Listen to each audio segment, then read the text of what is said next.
Board of Directors. Thank you very much. And at UMGC, she's leading evidence-based design and development of learning experiences across disciplines, delivery modalities, and global boundaries. Prior to UMGC, she was Associate Vice Chancellor and Inaugural Director of the University System of Maryland's William E. Kerwin Center for Academic Innovation, where she led major statewide initiatives in areas such as OER, online education, comprehensive learning records, alternative credentials, and adaptive learning. So it sounds like anything that was innovative, you were responsible for. Okay. So, and prior to that, she was Associate Professor and Director of Lehigh University's Teaching, Learning, and Technology program, where she led the institution's graduate programs in instructional design and technology, and mentored doctoral and graduate students. So, you know, you're an educator at heart, you're an instructional designer, you're a leader, you're a thought leader, and you're a doer. So I would invite you to come and take the stage.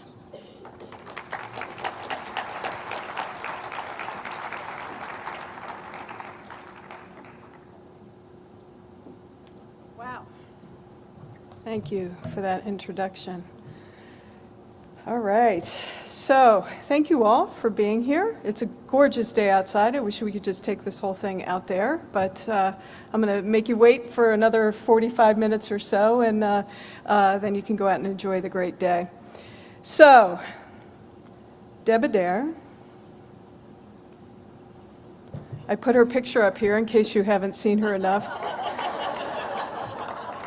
in the conference app.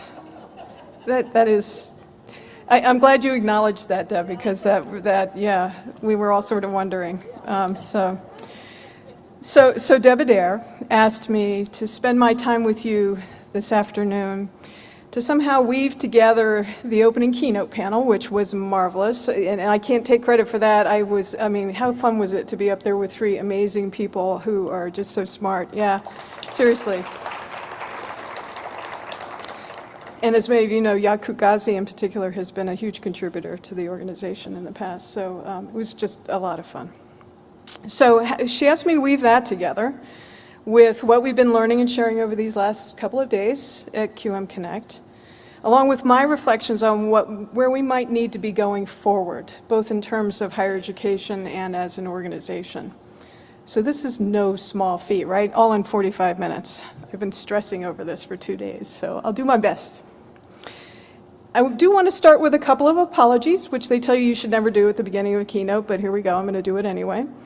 I want to acknowledge for our K-12 colleagues that this is going to be largely focused on higher ed, and part of the reason for that is because that's where my expertise is, but also because I do think that the challenges that are faced by higher ed right now are rather different given our tuition-dependent models. Not that they're bigger or badder or worse, but they're different. And I think that some of that is going to factor into some of the points that I want to make today. I should also apologize to my higher ed colleagues, because guess what? This is going to be fairly business focused. You're going to hear a lot of blasphemous terms like customer and product and revenues. But bear with me, I promise I'll get to my point at the end, and I'm hoping you'll see the ways in which the things that I'm going to be talking about tie back into our mission as higher education institutions. So, let's see how this goes. There we go. It's been just a little over 9 years, as Deb was saying, that I left my job at Lehigh, a tenured faculty position, to become the inaugural director of the Kerwin Center at the University System of Maryland. And I bring that up because the system office, and actually, do you guys need to keep my picture up there? I think that's going to make it difficult to see what's on my slides. Plus, they don't need to see me. Oh, good. Okay, there we go. Thank you. Thank you guys in the back. I promised them I kept it very simple. There's no video, there's no audio, anything else, so let's not complicate it. So I had the opportunity to lead the Kerwin Center for Academic Innovation, where until this April, when I moved to UMGC, as Deb noted, I worked with 12 four-year public universities plus 3 regional centers that make up the system to help advance academic innovation work across the state. So yeah, I was kind of in charge of all things academic innovation. The USM's decentralized. We are not flagship-led. So College Park is one of our institutions, but just like all of the others, one of 12, that include research-intensive institutions, comprehensive institutions. We have 3 HBCUs, specialty graduate institutions, degree-granting environmental research center, and of course UMGC, which is a fully standalone online institution accredited by Middle States. It's not an outcropping of College Park. So the system institutions are diverse in mission, academic offerings, and student populations, and unfortunately to some degree also differentially resourced. But it made it a really, really interesting place to do this academic innovation work over the last 9 years, and it certainly helped to shape a lot of the opinions that I hold now about where we need to be moving as higher education institutions. So I started this work at the system in 2019, which was, of course, just right after the New York Times declared 2012 as the year of the MOOC. It's hard to find a good image of MOOCs, right? I figured this was a good one. So the year of the MOOC, and all of the discourse at that time was around disruption. We were talking about the way in which, there was a tsunami that was going to come and completely undermine and transform higher education. Much of the discussion in the media about innovation in higher education was premised on the idea that if faculty would just embrace technology and incorporate these bright, new, shiny objects, that we could increase access, affordability, and achievement of high-quality learning. Unfortunately, a lot of our higher education leadership also bought into this rhetoric as well, and who could blame them? After all, technologies have transformed a whole range of businesses, such as the car manufacturing sector, the retail sector. Why wouldn't they have the same transformative effect on higher education?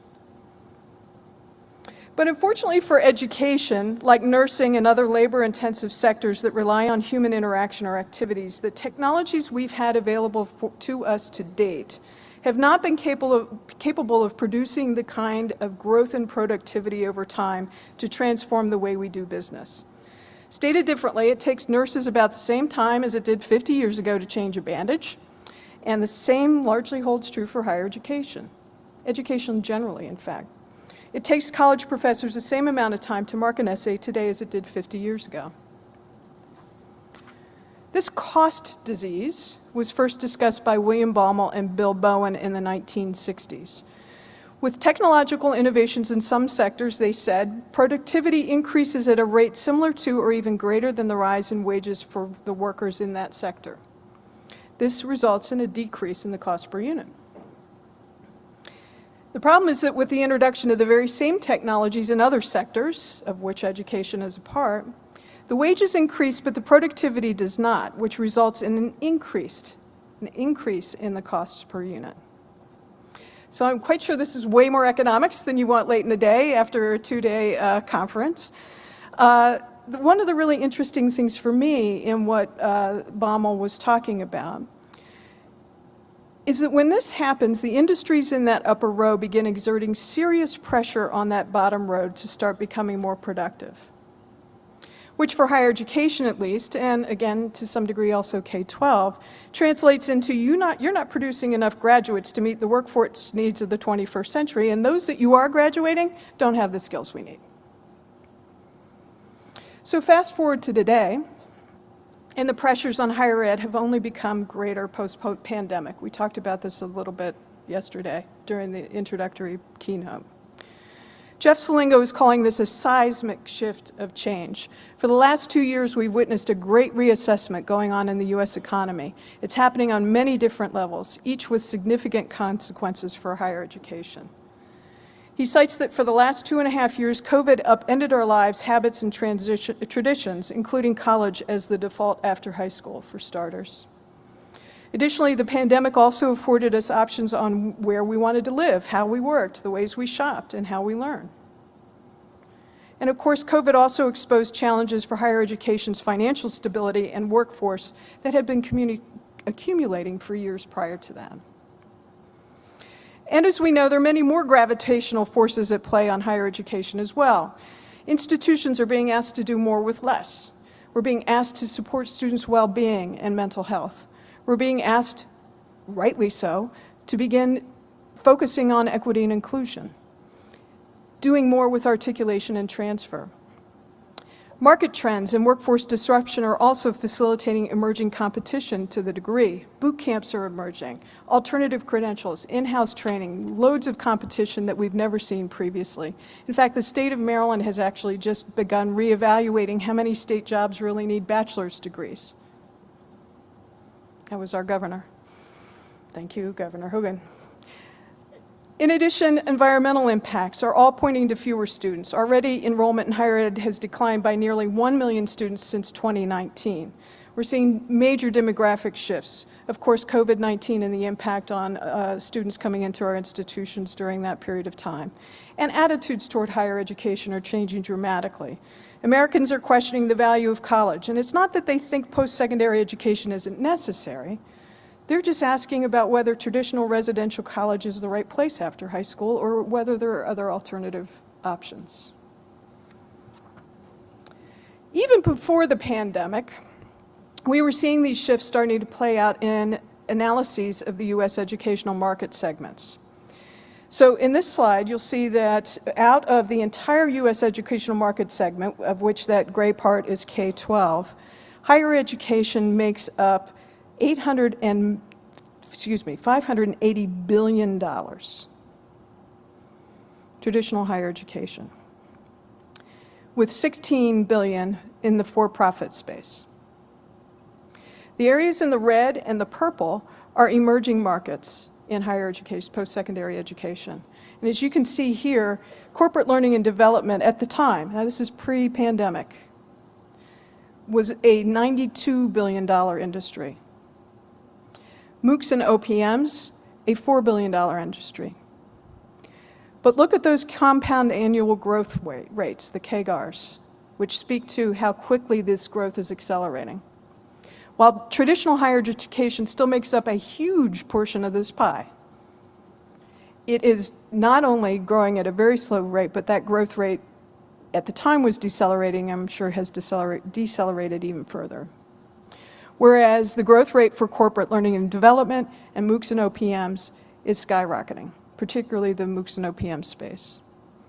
Now, I'd love to go back to Deloitte and ask them to update this slide for me. I haven't had the luxury of time to be able to do that. I'm curious to see what's happening now with respect to some of the things that are happening in the OPM space, but I'm quite sure we would still see both the red and the purple growing at a much quicker rate than the traditional higher ed space.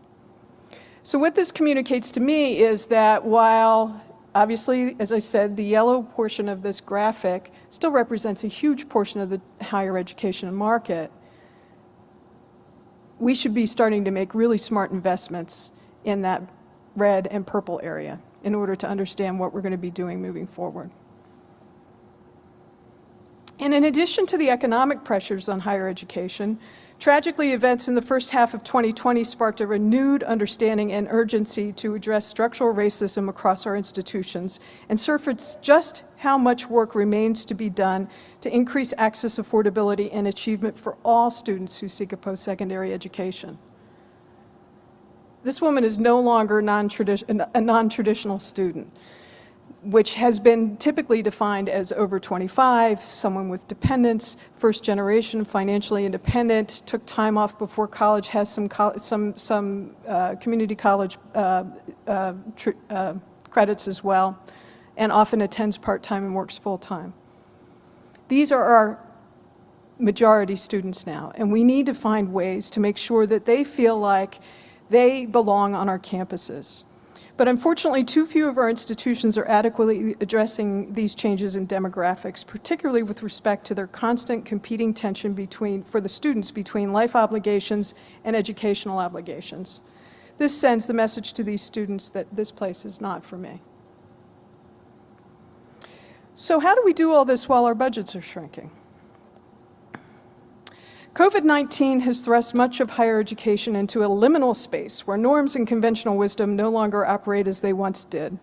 While recognizing the devastating societal effects wrought by the pandemic, Viewing higher education's ongoing response in this way invites us to consider how we can embrace this moment as an opportunity for transformational change. Now, I don't ordinarily cite myself or something that I've written in a talk like this, but I didn't actually write this paragraph. This paragraph was written by my co-author, Nancy O'Neill, and I thought it was just so brilliantly stated. And you can further tell that I didn't write this because, like many of you, I actually had to look up the word liminal in order to understand what she was talking about. But essentially what she was saying is that, yeah, we're facing a lot of challenges right now, but as we were talking about during the opening keynote the other day, this is also a huge opportunity. These are things, these are places where all of you and the work that we do is just squarely positioned to be able to help to make a difference. So, I do think we're starting to make the pivot. We're at least talking about becoming more learner-centered. But it strikes me that those are conversations that are still happening in academic and student affairs by and large. How much are our entire universities engaged in these discussions? And are we really sure we know what we mean by learner-centered to begin with? Back in, I think it was 2021 that we did the President's Forum. Deb, is that right? The QM President's Forum. I made an attempt to put together a definition because I had the opportunity to moderate a panel with a couple of presidents, and actually I think Dan Greenstein was on that from the Pesce system, the Chancellor of Pesce system. I thought, okay, here's my chance to get them thinking about this, right? So what I said was, learner-centered institutions aspire to reach the students they have as compared to presupposing who their students should be. They value the experience and prior knowledge learners come with as compared to assuming everyone is coming in with a blank slate. They help learners articulate their educational goals as compared to defining student success only as a degree completion. They connect the dots between school and career as compared to providing little career support or curricular cohesion. They provide for both didactic and experiential learning opportunities as compared to assuming learning stops outside the classroom. They measure what learners know and are able to do as compared to measuring recall of content covered in class. They clearly communicate the competencies learners acquire to all downstream stakeholders as compared to communicating only what learners were taught. And they support enduring learning and personal development across a lifetime as compared to simply opening doors to potential entry-level careers early in life. I'm sure all of you could add to this list as well. There are many things I'm quite sure that I left off, but these were the things that struck me as being central, at least, to what it means to be a learner-centered institution. So I thought this was a perfect framing for a conversation among presidents because these are aspirational goals that are going to require engagement from our entire institutions, not just academic and student affairs. For example, if we're going to reach the students we have, that's going to involve significant investment in resources in supporting students who may or may not be particularly well prepared for a college education. Somebody's got to make that decision. If we're going to value prior knowledge, it's going to require that we get a lot better at diagnostic assessments of student learning. Where's the expertise on our campuses for that? If we're going to help learners articulate goals, which is really a whole new area for us, how are we going to incorporate that into our orientation and our first year or first term experiences on our campuses? If we're going to help students connect the dots, what sorts of investments do we need to make in career services, and how do we embed it throughout the learning experience? If we're going to wrap in more experiential learning opportunities, who's going to curate and cultivate these learning opportunities and assess student learning from them? Some of our campuses are doing some of these things and some very well, others not so well. But the bottom line is that all these things are going to require conversation across our colleges and universities in order to make them happen. And I'm not sure the extent to which that's currently happening. And we seem to know about the kinds of things we need to do. We're talking a lot these days about credit for prior learning and prior learning assessment, innovative friction-free pathways, student-facing storefronts to market those pathways, competency-based learner records to communicate outcomes, both to students and to external stakeholders like employers, shared online courses, new degree certificate types and innovative programs, and modularized curricula and learning opportunities resulting in stackable credentials.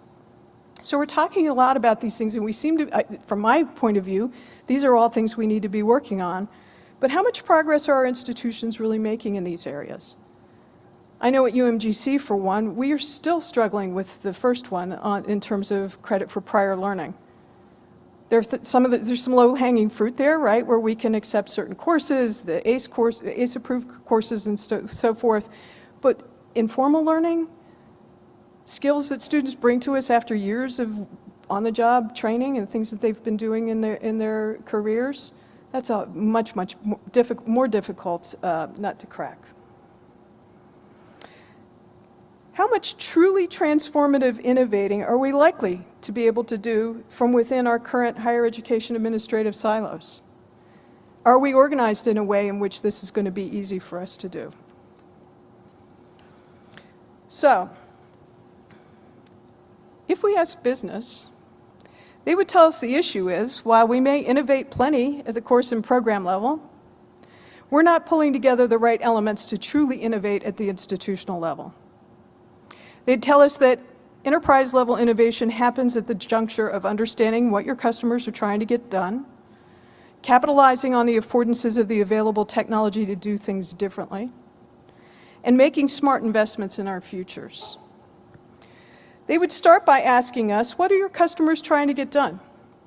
What are they hiring you to do? In the 1950s, corporate America's efforts to understand their customers, or market segmentation as they would call it, was based purely on demographic characteristics such as age, geographic location, or gender. This information was the only type of data that was easily collected and readily available, and marketers used it to create market segments. In the 60s, marketers added psychographic data. Of course, that was the 60s, right? They added psychographic data to their segmentation efforts, in which they gathered information about customer traits and attitudes toward products and services, and then used that to create more specific market segments. In the 70s, organizations installed large transaction databases, beginning of big computers, and captured real-time point-of-purchase data.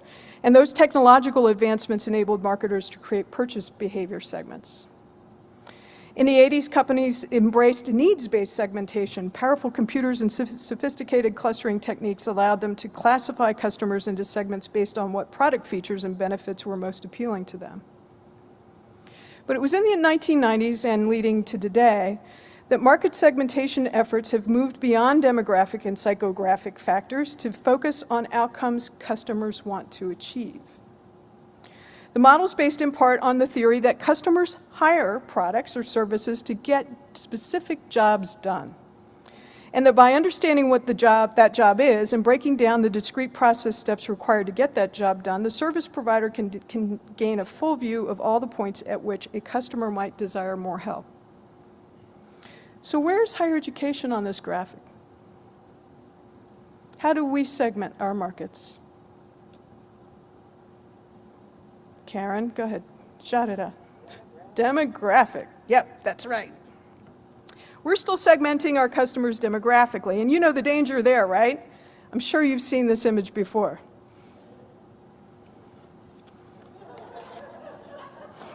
Based on the demographics alone, these two Brits are virtually interchangeable.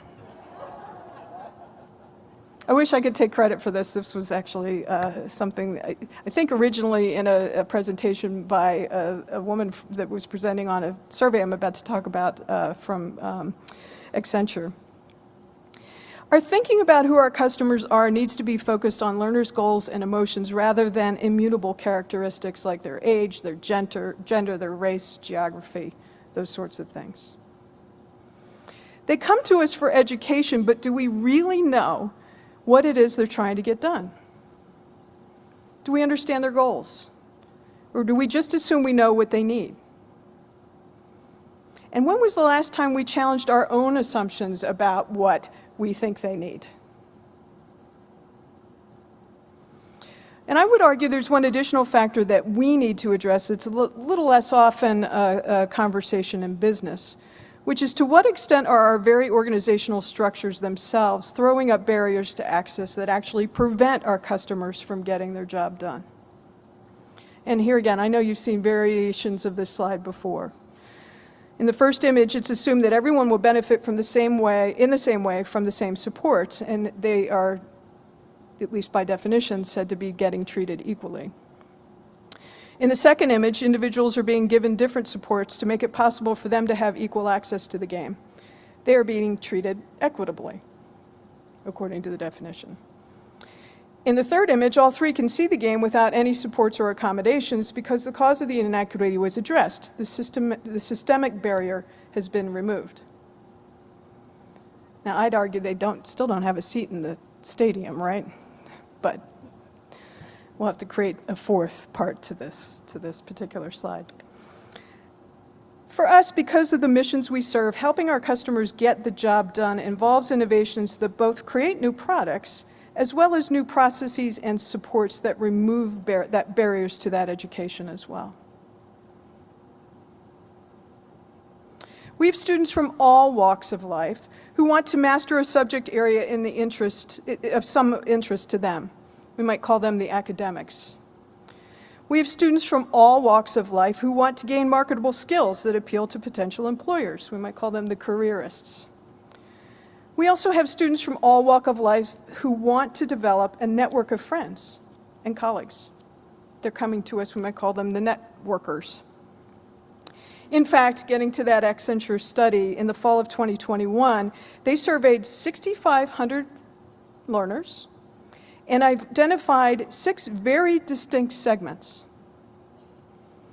And I know this slide's going to come up a little fuzzy, but those segments were the campus enthusiasts, residential students actively participating on campus, the kind of the classic traditional student who plan to start their first job after graduation, the junior specialists who are focused on pursuing a credential to secure their first job in a specific field, the evolving professionals who are successful early-stage workers succeeding to expand their industry knowledge while satisfying their intellectual curiosity, the wayfaring intellectuals, people who are full-time, intellectually curious, seeking to explore a broad array of disciplines,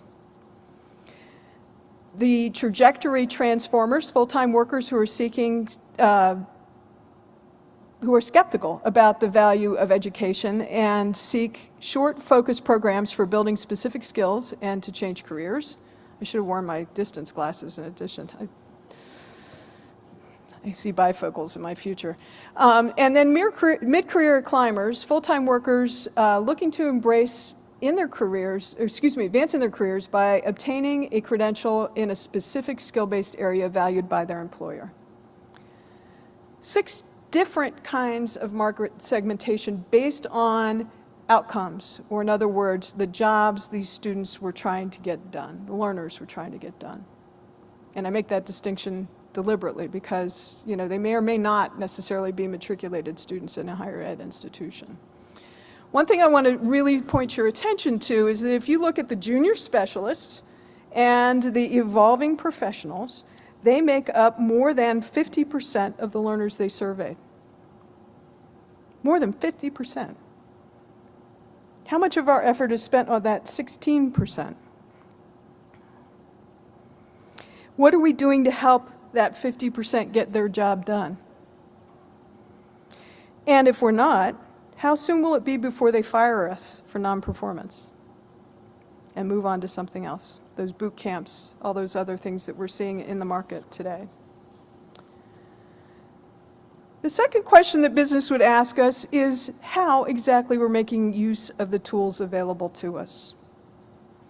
And whether we're avoiding the temptation to use those tools to do things in the same way we've done them in the past, something psychologists call functional fixedness. This phenomenon was illustrated by Mayer's two-string problem. It was a research study that they were doing way back in the 1930s. In the study, participants were required to figure out a way to tie 2 strings together, even though when holding onto one string, the other string was out of reach. A variety of objects were spread around in the room for use in solution of the problem, including a pair of pliers. As you can imagine, I'm quite sure I would have done this myself, Most participants grabbed the pliers and used them to try to extend the reach, which didn't work. It wasn't long enough. In fact, getting to an answer involved thinking about the other affordances of the pliers. Can anybody guess which affordance that was? It was their weight. The solution was to tie the pliers, oops, wrong way, sorry, I'm trying to get there. The solution was to tie the pliers to the string and set it in motion like a pendulum so that it could be reached while holding on to the other string. Now, while educators certainly aren't the only ones prone to this functional fixedness, unfortunately, the story of technology use in education reveals a long history of this kind of use of technologies. I'll give you an example. In the 1920s, a school district in Los Angeles was given an extraordinary opportunity to innovate. A surplus military airplane was donated to the district to help the schools teach geography from the air. The whole experiment was hailed as a clear demonstration of the progressive education and new technologies that had influenced the city's teacher corps. But can anyone imagine, that hasn't seen me present this before, can anybody imagine, like Wendy and Julie, can anyone guess what they actually did with the plane? Here's the image that accompanied the press release.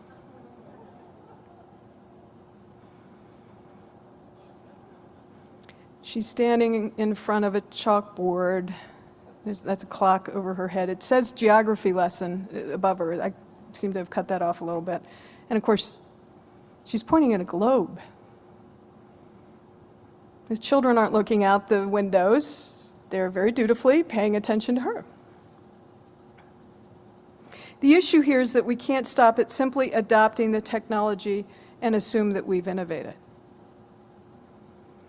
In fact, while I was at the Kirwan Center, we were starting to play with framing our innovation work using graphs like this one that speak to what transformative use of a technology looks like in terms of both how much it has been scaled, so the x-axis, moving from sporadic use of the thing to more selective use, and then to broad sweeping implementation, or integration, excuse me. So looking at it both in terms of that x-axis as well as how we are qualitatively engaging with the new tool, system, or process along that y-axis, the implementation model. Are we using the new tool just to replace what we've done in the past? Are we redesigning based on what we have with the new tool? Are we re-envisioning what we're doing? We originally created the framework, and there's similar ones out there. I can't take a whole lot of credit for this being entirely original work, but the reason we started working with it and using it was because of what we were starting to recognize was happening with our statewide Open Educational Resources Initiative, OER. We were paying lots of money in faculty grants to get faculty to adopt these tools, and discovered that most recipients were simply using the funds and the opportunity to swap their textbook with the OER and call it a day. Now, that was great in terms of affordability, and please don't get me wrong, the free part of OER is amazing. But it misses the rest of OER's affordances, like the openly licensed part that allows us to redesign courses and think differently about teaching with OER, as well as to explore ways in which instructional materials might be continuously improved in ways that could actually make them more culturally relevant, context relevant, and help us understand the ways in which our students are interacting with them. We also explored how this same framework might be applied to our thinking about online. And when we first started working with it, it was during a period of time that the chancellor was putting the then chancellor was putting a lot of pressure on our institutions to go online. And I use those air quotes very deliberately, right? Similar to OER, as that pressure started mounting on the institutions, we were finding that many of them were simply moving existing courses and programs online in the hope of growing enrollments, but without much real strategic vision about how the affordances of online can best serve genuine student needs. I know you all see this day in and day out. We challenged our institutions to think about how might the affordances of online be strategically applied to addressing learner access needs and to exploring new pedagogical and curricular models instead. And as we begin exploring new technologies like VR, virtual reality, are we working to understand the affordances they bring to help us do things differently? This is a key part of this transformative use. We first have to really spend some time really getting to understand what is it that this tool brings to the equation, like the wings on that plane, that can help us think differently about the way we're delivering educational opportunity. Are we doing that with VR, or are we simply replicating what we've always done in the past? My colleague from UMGC is grinning at me over here because she knows I'm going to get myself in trouble if I go too far down this road. But as I mentioned in the opening keynote, we are actively engaged in virtual reality. I've had this conversation with the PI that's working on this project, and we are in fact building a campus in VR where it's doubly ironic because none of it has ever existed in the past for us, right? I mean, this fountain and these buildings don't really exist for UMGC. So for those of you, as we're thinking about VR, that are a little closer to my age, is all of this conjuring up Second Life flashbacks for you like it is for me? Yes. Have any of you gone in, and I'm just curious, like visited your avatar to see if they're still alive and doing okay? If I go back through my notes, I'm sure I can still figure out how to log in. My avatar, I'm quite sure, is still flying around because I could never figure out how to land her. So if you go in there and you see me flying around in Second Life, please encourage her to land and take a break.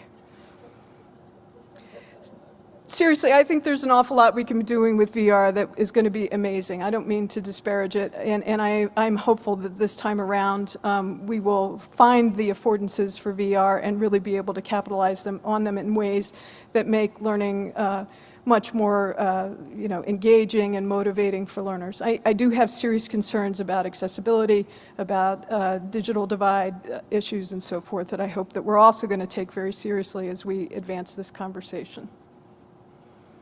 But I think it's a good example of the need to take a step back and understand these things before we just jump in whole hog.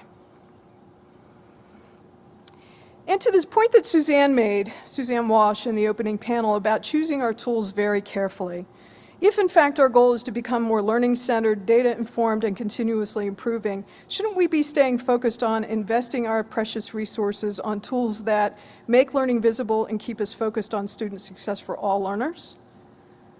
On tools that identify problems and whether our interventions are really making a difference for all populations of learners? And on tools that facilitate adaptation when we've identified problems of practice that need to be resolved? Along those same lines, the third question that I think our business colleagues would ask us if we turn to them is, what is your business model? And how are you investing in your future? Most industries understand this need to be forever agile in the face of external challenges, and they address that by investing substantial portions of their revenues back into developing and rigorously researching new models for doing business. In this way, research and development plays a vital role in the success and sustainability of most major industries, with sectors like technology and healthcare investing more than 20% of their revenues into exploring innovations that promise to help them adapt to future external market pressures. But while universities contribute 42% of their own resources toward funded research for other sectors, like technology and healthcare, higher education is among the only major global industries that doesn't significantly invest in R&D in its own core business model. In fact, and you all know this, the very academic innovation centers engaged in these R&D efforts are among the first to lose funding when budgets are cut. Instead of being viewed as mission critical, these academic innovation units, employees, offices, are viewed as nice to haves or peripherals or expendable. Now granted, most of us are from nonprofit institutions, so revenues have a very different meaning for us than for-profit businesses. However, even with the nonprofit space, there are models for thinking about how various areas of our organizations might interact more effectively to make smarter investments in areas that generate innovations. One such model that's been emerging from the complex adaptive systems theorists illustrates how various leadership structures within a higher education complex adaptive system interact with the external environment to explore new possibilities while exploiting existing certainties. Now, I don't have a lot of time to get into a whole lot with complex adaptive systems, but let me see if I can at least explain what's going on here in this illustration.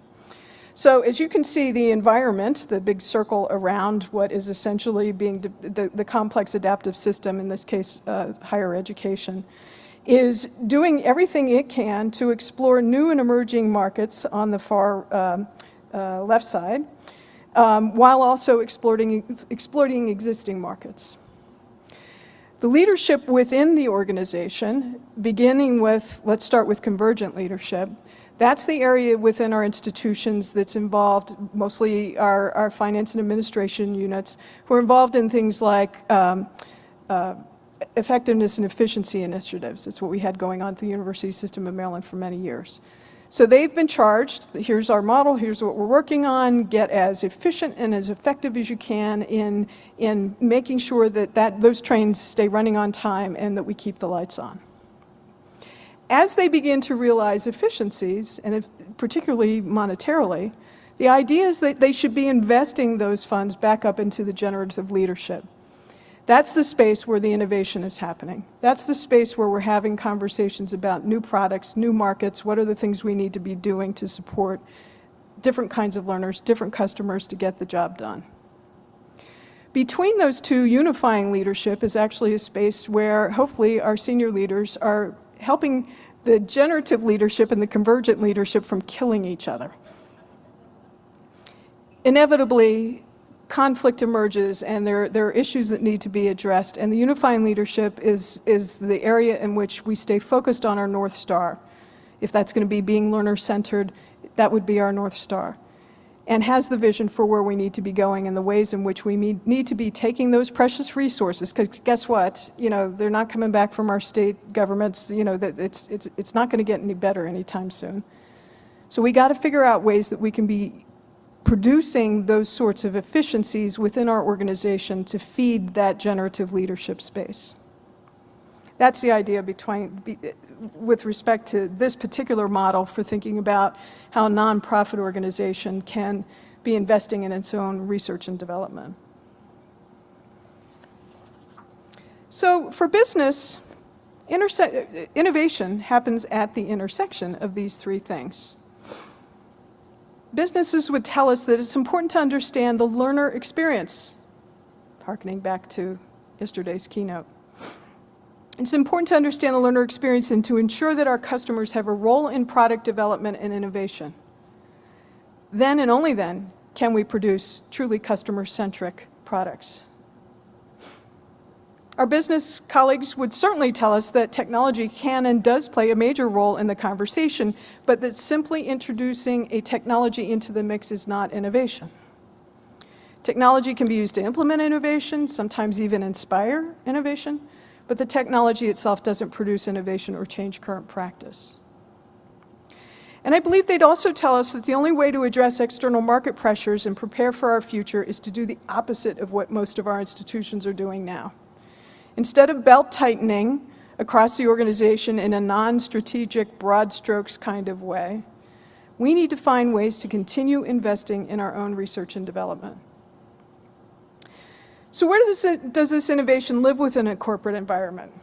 How do they tie all of these conversations together into a way that gets everyone pulling in the same direction?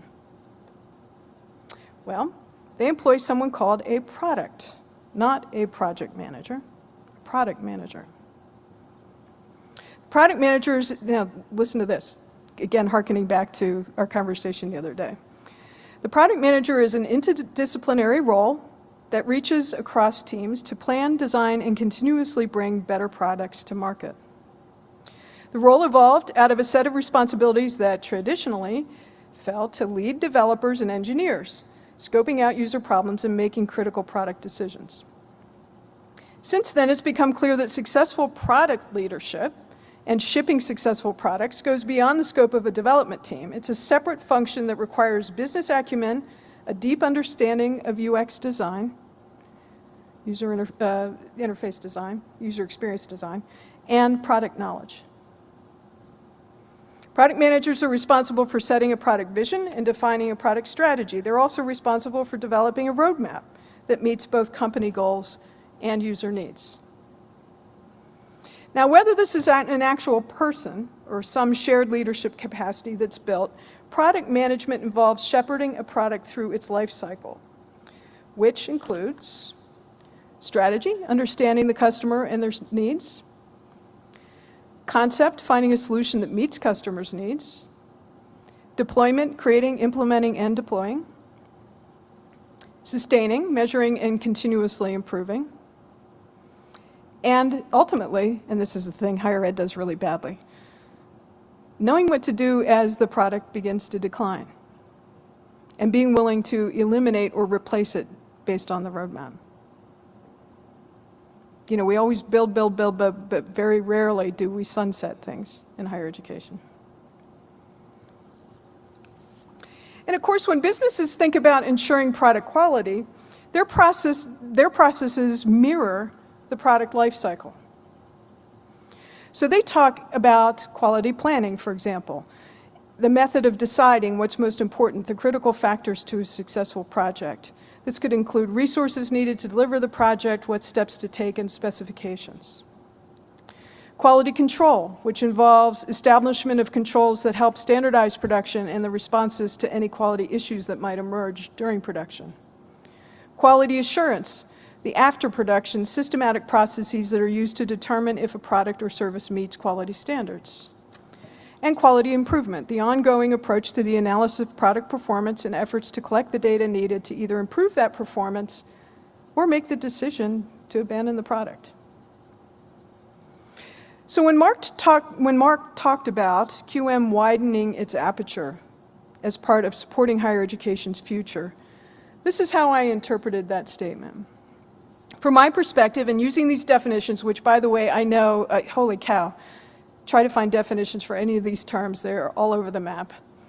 But using these definitions that I just gave you, quality matters, I think, has been pretty focused somewhere within that quality control and quality assurance area.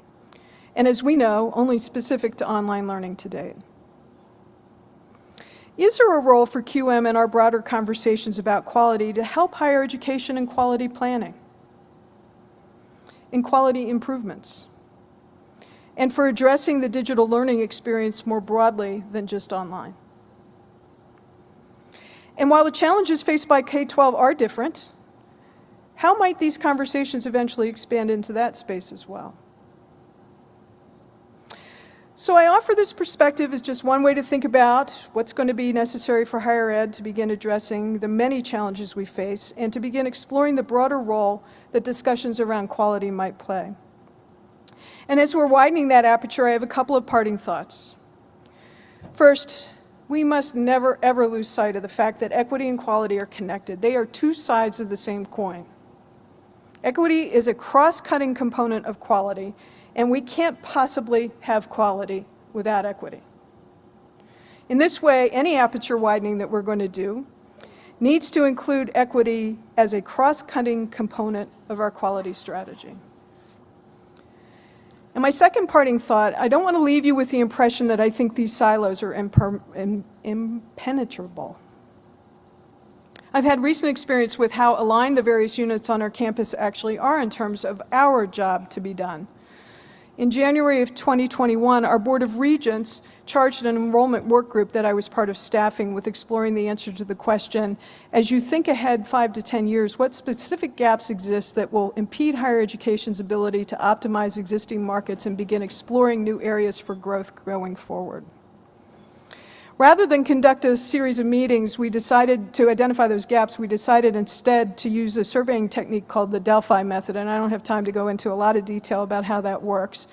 But we initially asked the broad question that's stated there and asked each administrator, senior leader, to stay focused on the things we figured they would know best. So we asked the presidents in the challenge area, insert into challenge area, tell us about campus culture and organization. We asked provosts and vice presidents for student affairs, tell us about academic offerings and learner support and the gaps there. For the CFOs, of course, we assigned them to financial sustainability and business models. And for the CIOs, we asked them to address technology and data infrastructure. So while we had asked them to stay in their lanes, what was truly inspiring and quite frankly somewhat amazing to me is that they really were very united in their responses.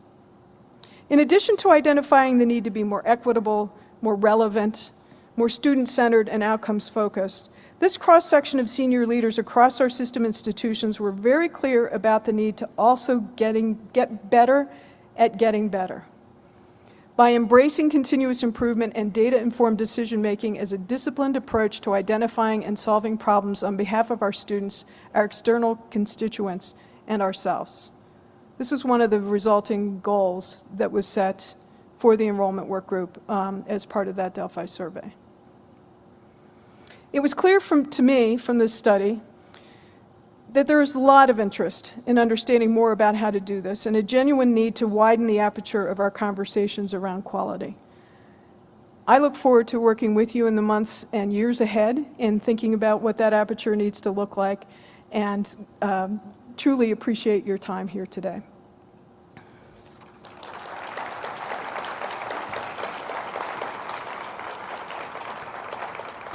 Thank you. So I do think we have a couple of minutes for questions that I'll do my best to answer. Or comments, reactions. Boo me off the stage. Here we go. I think she's coming with a mic, if you don't mind holding just one sec. Now, especially because I usually have a loud voice, so everyone can see me, can hear me everywhere. So, no, very impressive presentation for sure. That's the first statement that I know a lot of like CEO, in business. They would have loved watching your presentation because it's like in a very simple words, things and very important things to know. So I think it's very important for the audience of Quality Matter to see how it aligns, that which was also representative to all of those presentations today and yesterday, about how every project aligned with Quality Matter standards, but in a more strategic level. So well done on that. Thank you. My only overloaded question. Okay, and I'll give I have like 5 minutes. So.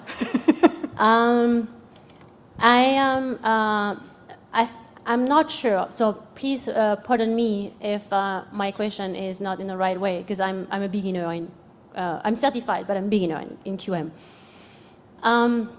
There's a lot of accreditation, one of them is business, and one of them is engineering and health, as you mentioned. Right. And there's a Quality Matter, and there's NC, SARA in the middle, doing kind of like all of those triangulation to find a way, I would say, put it simple, harmonization of quality online learning. So is any plan for Quality Matter to somehow, and I know Deb is present everywhere on it, so I'm not uneducated about it, but it's like, what is the future on that direction, saying, like, from your words on it? I'll do my best. But, we're all fairly new to this space, quite frankly, so let me begin by saying that. This is all new territory for all of us. It's a very different way of thinking about how we're producing what we do and the ways in which we're measuring quality within that framework. I don't want to speak for Deb, but I know she, as you said, is very actively engaged in conversations with the accreditors and other organizations, including NC-SARA, about the intersections here. But I would argue, at the very least with respect to the accreditors, that they're also pretty rooted in a fairly traditional model. And that, among the things I think that Deb has on her radar and that I certainly would hope that Quality Matters could help with, I used to talk while I was at the Kerwin Center about being, the cow catcher on the front of the train, those old trains that cleared the tracks. It would be very helpful for Quality Matters to play a role in helping our accreditors in particular, I'm most familiar with middle states, in thinking very differently about, how are we delivering education? What do credentials need to look like? How should we ensure quality in those areas? How do we create a skills-based curriculum, and what's quality within that environment? You know, so I think there's a lot of work to be done there, and I appreciate the question. Deb, I don't know if you wanted to add anything? She does not. She does not. I could put her picture up and pretend to speak for her, but thank you very much for that question. It's a great one. Do we have time for one more? You're all tired. And you're thinking, oh man, I'm seeing that sun setting out there and I want to get outside. Yeah. Luke. I thought it was great, MJ. I thought you. you did a great job. I just would make a comment. I think there's a lot of stamina that's required for an entrepreneur, because that's really what your conversation was talking about. And I'm really more advocating that we find a way to bond together, Yes. right? Because you need support in that type of journey, especially the one where you showed all the arrows. You can see my tweet about that. But I just, you know, that's really, you know, that what I would advocate for, and I know you would as well. And again, just thank you for a great keynote. Thank you, Luke. That's very kind. Oh, way over here. You're gonna. All right. Wait. Wait, she's coming. She's running. You have to wait for her now.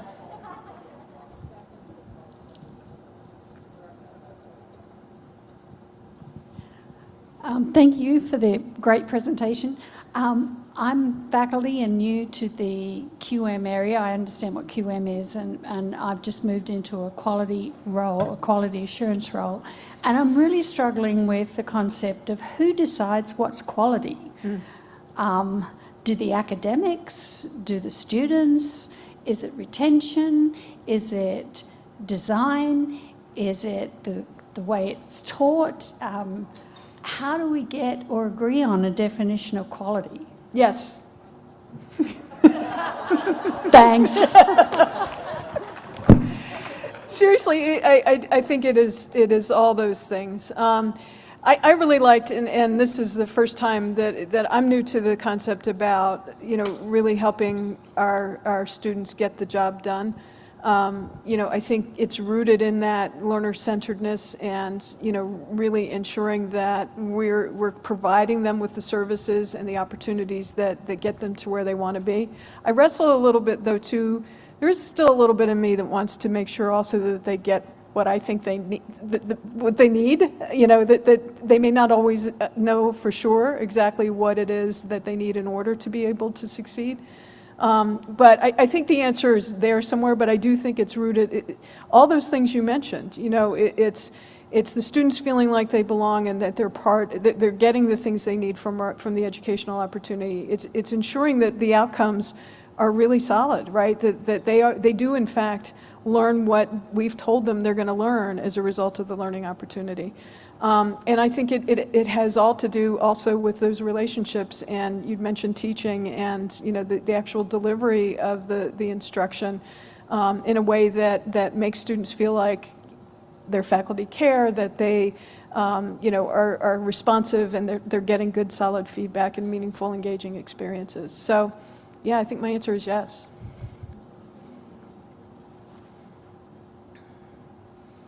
Julie. Down front. You're not going to run? Okay. Okay, I couldn't help thinking about, and I promise to make this really short, everyone, as kind of a footnote to what you have presented today so beautifully. I was thinking back to the slide that showed how higher education's, in its current forms, growth is very small compared to other sectors. And what you have done is you've shown about the product and about the consumer, who are the students. And I'm worried about the academic workforce, or probably more accurately, the post-secondary education workforce. Mm-hmm. And this goes back to your slide where you showed the geography teacher teaching with a globe on the airplane. That's probably because that geography teacher didn't know enough, Yep, wasn't prepared enough yep, to be able to take the experiential wealth that was before her or him and turn it into a learning experience for students. yep. And the same thing would be the case with OER that you were talking about, where people were, you know, given all this running room and all these resources, but then they just replicated what they were doing before. Right. So I'm wondering what kind of investment Yeah. needs to be made, and I'm sure you have some thoughts about that. Yeah, actually, I didn't mention it. I took the slide out that had all of the findings from that Delphi survey that we did, but in addition to, as I said, relevance, equity, learner outcomes, all of those things, there was also one that said well-prepared. And that was specifically focused on ensuring that our professional staff, our faculty, everybody is well-prepared to be able to make this shift as well. Because I think you're absolutely right. Without that professional development that can help to support all of these changes, we're going to be right back to square one again. Because we can design it really well, we can be thinking about the technologies and affordances, we can lay it all out, but then it has to be delivered. And getting to the point about quality, you know, it's as much about that implementation as it is anything else. So I think it's an excellent point, probably another circle for my circle slide at some point. All right. Thank you all again very much for your time. Have a great evening. Look forward to seeing you in the morning.